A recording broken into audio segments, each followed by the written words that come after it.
اب بتائیے یہ کیسے بنے گا؟ تو اب آپ بھول جائیے کہ اس دور حکومت میں بنے گا. مزید یہ آگے چلا گیا اور مزید آگے چلا گیا اور کسی نے کہا کہ نہیں جی اس کے نقشے میں یہ ہے, تو اب کراچی پھر ترستا رہے. اصل بات دیکھو نا اب کیا ہے, اصل بات یہ ہے کہ تم نے جو کہا کہ وہ ٹینکر والوں کو تو پانی مل جاتا ہے, تو ٹینکر کو آپ 6,000 روپے 8,000 روپے 10,000 جتنا بھی آپ کا ڈسٹینس ہے اس حساب سے آپ پر کلومیٹر پیسے دیں گے اور ٹینکر سے پانی لے لیں گے. سوال یہ پیدا ہوتا ہے کہ وہی پانی نلکوں کے اندر کیوں نہیں آ رہا؟ اچھا نلکوں کے اندر, اس کا جواب بھی واٹر بورڈ کے ایم ڈی دیں گے کہ لائنیں جی وہ دب گئی ہیں اور یہ ہو گیا. لائنیں جو دب گئی ہیں تو ان لائنوں کی جگہ دوسری لائنیں بھی تو ڈالی جاتی ہیں. یہ لائنیں کوئی قیامت تک کے لیے نہیں چلتی. اور جس طرح کا مٹیریل یہ بناتے ہیں, پہلے ایک پائپ کراچی پائپ فیکٹری ہوتی تھی کہ جو ڈھنگ سے اس کے اندر لوہا ڈالتی تھی, اب تو تاریں بھی نہیں ڈل رہی. پتہ نہیں کس طرح یہ یوں کر کے پائپ بنا دیتے ہیں اور وہ پائپ کے اوپر جہاں 5-6-10 کلو زیادہ وزن پڑ گیا وہ پائپ بیٹھ گیا.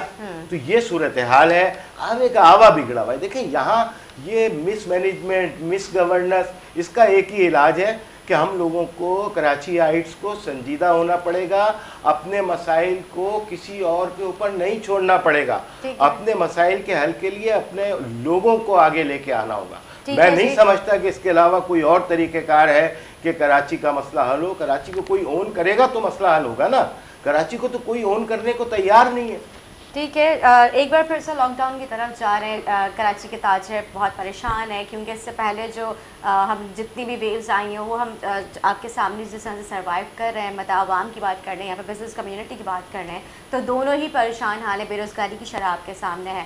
تو اب کس طرح سے اس گورنمنٹ نے ایک واحد حل صرف لاک ڈاؤن ہی یا اس کے علاوہ کوئی اور آگے کا لائحہ عمل بھی تیار کیا ہے؟ جیسے پاس میں 3 ویوز گزر چکی ہیں کووڈ کی, اور اس میں جو واحد حل یا جو طریقہ جس سے جو ہے وہ ڈیتھ ریشو جو سندھ میں سب سے کم رہا, اس کا جو سب سے بہتر طریقہ تھا وہ لاک ڈاؤن تھا, جس کو پھر وفاق نے بھی اپریشیٹ کیا اور دوسرے حلقوں نے بھی اپریشیٹ کیا. تو آبویسلی ہمارے لیے انسانی جان سب سے زیادہ عزیز ہے کاروبار سے. انسان زندہ بچیں گے تو کاروبار ہوگا. ابھی دیکھیں جو ڈیلٹا ویریئنٹ ابھی آیا ہے, اور ابھی کراچی میں 100% ڈیلٹا کے ہی پیشنٹ ہیں جو ابھی ایڈمٹ ہیں یا جو ابھی جو ہے وہ جن کو پازیٹیو آیا ہے. تو اور ڈیلٹا کا جو مورٹیلٹی ریشو ہے وہ سب سے زیادہ ہے.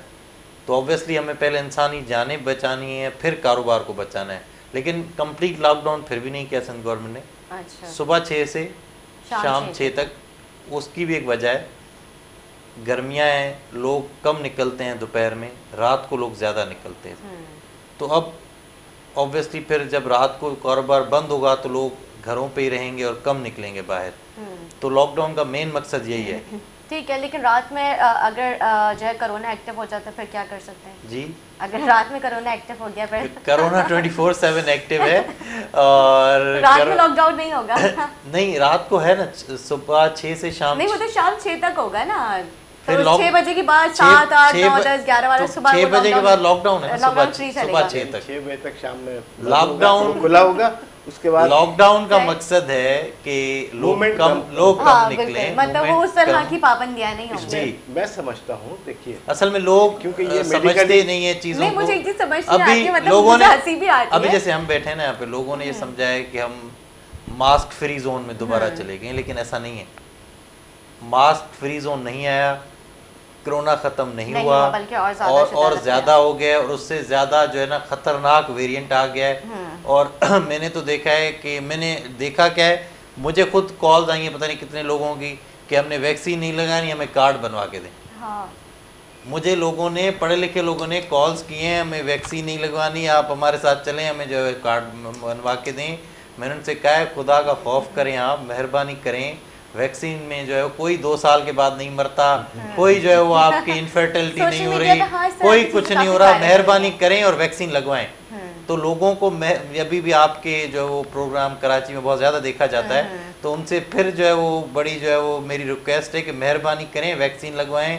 آپ ویکسین سے مریں گے نہیں, ویکسین سے آپ کورونا سے بچیں گے, بالکل, اور بچیں گے تو ہی آگے دوسری چیزیں ہوں گی. نہیں لوگ یہ سمجھ رہے ہیں ہم نے ویکسینیشن اگر ہم نے کروا لی اس کے بعد پھر ہمیں میگنیٹ لگ جائیں گے, مطلب وہ صنعتی کچھ معاملات ہوں گے, کلوٹنگ ہونے لگے گی. پہلے کہتے تھے وہ بل گیٹ چپ لگوا رہے ہیں, پھر کہتے ہیں کہ جو ہے 2 سال بعد مر جائیں گے, پھر کہتے ہیں مقناطیس اس پہ کام کر رہا ہے, پھر پتہ نہیں انفرٹیلٹی ہو رہی ہے, بچے نہیں ہوں گے. ہاں بالکل, یہ ساری جو ہے وہ غلط تھیوریز ہیں. میں نے خود لگوائی ہوئی ہے, مجھے ویکسین کا سیکنڈ ڈوز لگے ہوئے مجھے 2.5 سے 3 مہینے ہو گئے ہیں. الحمدللہ میں زندہ بھی ہوں, نہ مجھے کوئی مقناطیس لگتا ہے نہ کوئی اور ایشو ہے.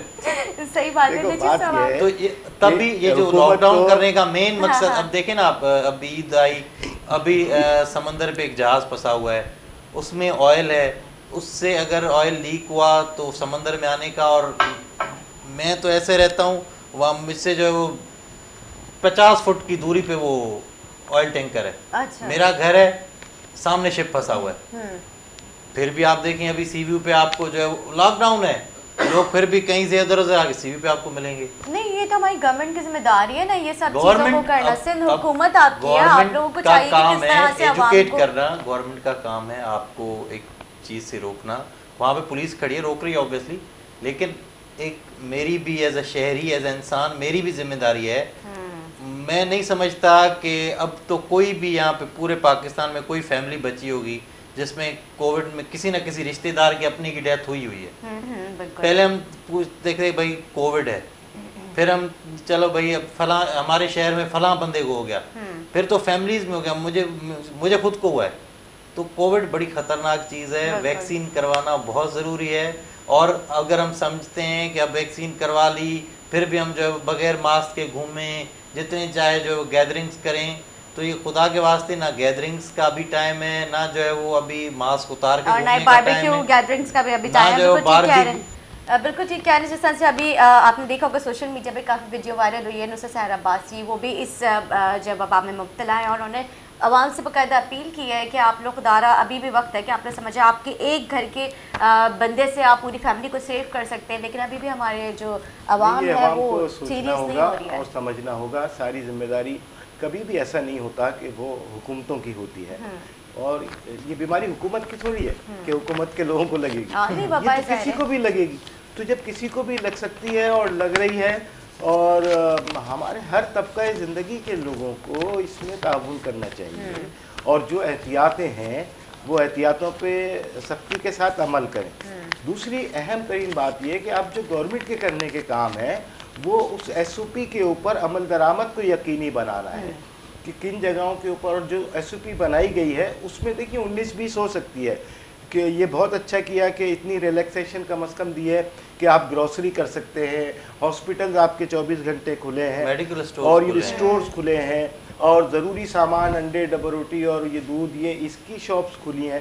تو یہ سارے چیزیں, اب یہ پہلے تو یہ بالکل ہی سارا معاملہ تھا, لیکن جتنے ڈائلاگ ہوئے, جتنے لوگوں سے ملاقاتیں گورنمنٹ کے لیول پہ ایکسچینج ہوئی, تجاویز, اس کے نتیجے میں, لیکن یہ تاثر نہیں ڈیولپ ہونا چاہیے کہ جی صرف کراچی کے تاجر کے اوپر سختی ہوتی ہے. تو جو پولیس ہے نا اس کا بڑا اہم رول ہے.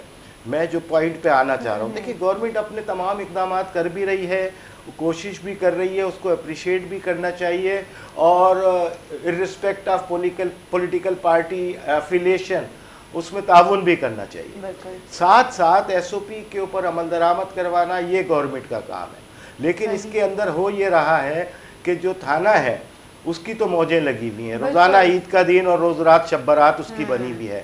میں خود جانتا ہوں ایسی بیٹھکوں کو, ایسے علاقوں کو کہ جہاں وہ ایک گاڑی جو نکلتی ہے وارننگ کرنے, اور وارننگ کے وقت وہ دکانیں بند ہوتی ہیں اور وہیں معاملے طے ہو چکے ہوتے ہیں, اس کے بعد پھر معاملے کھولے ہوتے ہیں. تو یہ شہر کے اندر اور شہر سے الگ ہٹ کے دوسرا ایس او پی پہ کام ہو رہا ہو. ابھی کل ہی ایک ویڈیو وائرل ہوئی ہے کہ جو فارم ہاؤسز بنے ہوئے ہیں, یا نائٹ پارٹیز ہو رہی ہیں, یا سارے کام ہو رہے ہیں, یہاں کے تمام سوئمنگ پولوں میں پانی بھرا ہوا ہے, تو وہ پانی کہاں سے آ جاتا ہے, اور وہ وہاں کوئی ایس او پی نہیں ہو رہی. تو یہ پھر ہر تھانے کا, یہ میں تجویز کر رہا ہوں, اور غلام صاحب بیٹھے ہیں یہ بھی انڈوس کریں گے اس بات کو, کہ اس کا سختی کے ساتھ نوٹس لینا چاہیے کہ تھانہ اور اس علاقے کا ایس ایچ او وہ ذمہ دار ہو, پھر اس کی پکڑائی ہونی چاہیے کہ تمہارے علاقے میں اگر یہ چیز ہو رہی ہے تو آفیسلی انڈر اینڈ کوئی ڈیلنگ آپ نے کی ہوگی انڈر دا ٹیبل کہ وہ دکان کھلی ہوئی ہے یا یہ ہوا ہے. تو ان تمام چیزوں کو رکنا چاہیے تاکہ یہ تاثر ختم ہو کہ شہر کراچی میں تو ایسا ہو رہا ہے اور اس کے علاوہ دوسری جگہوں پہ ایسا ہو رہا ہے. تو میں نہیں سمجھتا کہ ہمیں اس تاثر کو آگے بڑھانا چاہیے, اس بات کو یہی روک کے ایس او پی کے اوپر عمل درآمد کی کوشش کرنی چاہیے, بیماریوں کی روک تھام کی کوشش کرنی چاہیے. اور میں اپیل کروں گا آپ کے فورم سے کہ ہمیں ویکسین کروانی چاہیے, اور یہ گورنمنٹ کا یہ کام کہ 16 سال 18 سال تک کے لوگوں کے لیے سہولت ہو گئی, بہت جگہوں پہ یعنی مجھے خود کوئی مشکل نہیں پیش آئی سوائے اس کے کہ ایک دفعہ ویکسین کے لیے میں گیا اور ویکسین ہو گئی بڑے مزے سے, سیکنڈ ٹائم پتہ چلا کہ وہ ڈوز نہیں ہے, تو میں نے فیس بک پہ لکھا کہ یہ ڈوز یہاں اویلیبل نہیں ہے سیوک سینٹر میں. تو وہ چونکہ میری فالوئنگ زیادہ ہے تو لوگوں نے مجھے ایڈوائز کیا کہ نجیب, بلکہ ڈاؤ سے مجھے فون آ گیا کہ آپ ہمارے پاس آ جائیں, سائنو فارم ہمارے پاس موجود ہے, اور میں گیا ود ان 15 منٹ وہاں سیکنڈ ڈوز لگ گیا اور وہ انرول ہو گیا, اور میں نے نیٹ سے نکالا تو پتہ چلا کہ میرا سرٹیفکیٹ. تو یہ ساری چیزیں قابل تعریف ہیں, لیکن اس کے اندر اگین حکومت کی ذمہ داری یہ بنتی ہے کہ وہ ایس او پی پہ پابندی کروائے, اور جس حد تک بھی تھانوں کو پابند کرے کہ وہ اس قسم کی 2 نمبری نہ کریں, اس لیے کہ ان کی 2 نمبری وہ عوام کے لیے بہت ڈینجرس ہو سکتی ہے. تو خدا کے واسطے اٹھانے والے جو ہیں میری آواز اگر سن رہے ہیں, اور میں تو بات کر لیتا ہوں ایس پی سے بھی جا کے بات کر لیتا ہوں, ڈی آئی جی سے بھی کوئی مسئلہ نہیں ہوتا, لیکن یہ کہ آپ اس چینل کے توسط سے بات جائے تو اور گڈاپ کا ایس ایچ او خاص طور پہ میں اس سے کہتا ہوں کہ بھائی ہوش کے ناخن لو, یہ جو رنگینیاں من رہی ہیں خواتین کے ساتھ, اس کو خدا کے واسطے میں اپیل کر رہا ہوں. گڈاپ صاحب, ایس ایچ او صاحب اور ڈی آئی جی صاحب آپ نوٹس لیں, غلام محمد صاحب تم بھی بات کرنا کہ یہ میں خود چھاپا ڈالوں گا ورنہ وہاں جا کے, اور یہ بہت ظلم ہے, لڑکیوں کو نچوایا جا رہا ہے اسی ایس او پی کے اندر, اور اس کے اندر بدتمیزی کی انتہا ہو رہی ہے. تو بھائی ایسے نہیں چلے گا, آپ ہوش کے ناخن لیجئے, یہ پاکستان ہے اور یہ کراچی ہے, یہاں پر اس قسم کی حرکات کو ذرا آپ لگام دینے کی کوشش کیجئے. جی بہت بہت شکریہ نجیب ایوبی صاحب آپ کا, میں آپ کا بھی شکریہ ادا کروں گی, آپ لوگوں نے اپنا قیمتی وقت دیا. امید کرتی ہوں میرے ناظرین کا ہمارا آج کا پروگرام اچھا لگا ہو. اسی کے ساتھ اپنی میزبان نے آصف کو دیا اجازت, دعا میں یاد رکھیں, اللہ حافظ.